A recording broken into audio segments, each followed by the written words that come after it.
mindset will predict your behavior. Your behavior will predict your results. Your results will predict your culture. Your culture will predict your operating success. You see what I'm saying?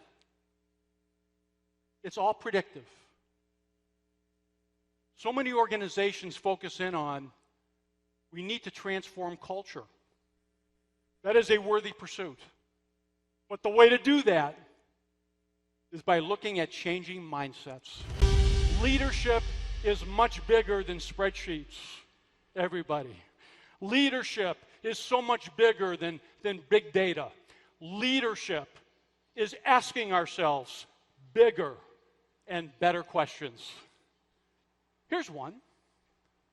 What's my legacy?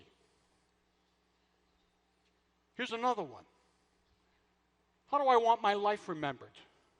And it doesn't matter how old you are, actually. Those questions are bigger and better kinds of questions that we need to ask ourselves. They force us to play at a higher level. Are you a role model? Are you a magnet? Are you somebody that when you walk in, people look at you and they say, wow, I've got to follow that human being. I've got two words that I love to use in place of the word capability. The two words are the words can do. Can do. We must commit every single day as leaders in this room, and we must coach our people every single day to strengthen their capability. Organizations that achieve incredible success on the kinds of efforts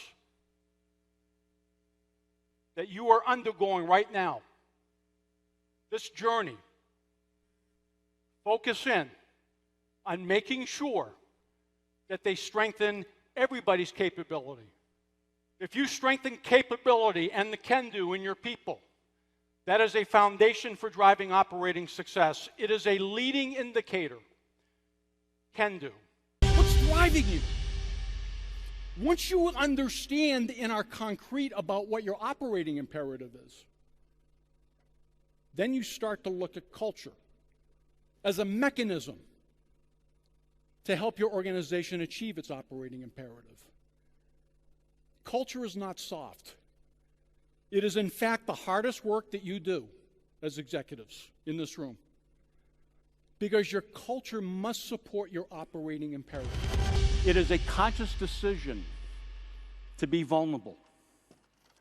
Having the willingness to raise your hand and say, yes, I'm good, but I'm not quite as good as I need to be. Having the courage to accept feedback from your loved ones. Having the courage to accept feedback from your business associates. Having the courage to go to your stakeholders and say, give me input all the time.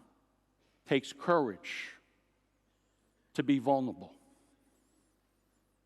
Do you know how many people walk the earth who do not look at vulnerability as a courageous decision? Most people don't. Most people look at vulnerability as a weak decision. It is not a weak decision. It is the most courageous decision that we can make, is to be vulnerable and to be humble. Gratitude is an element of character. To be a successful leader in this disruptive world, you need to show gratitude to others. Don't be afraid to go to your people and say thank you. Don't be afraid to go to your family and say thank you. I would not be doing what I do today. This is you talking. If it was not for you and the team.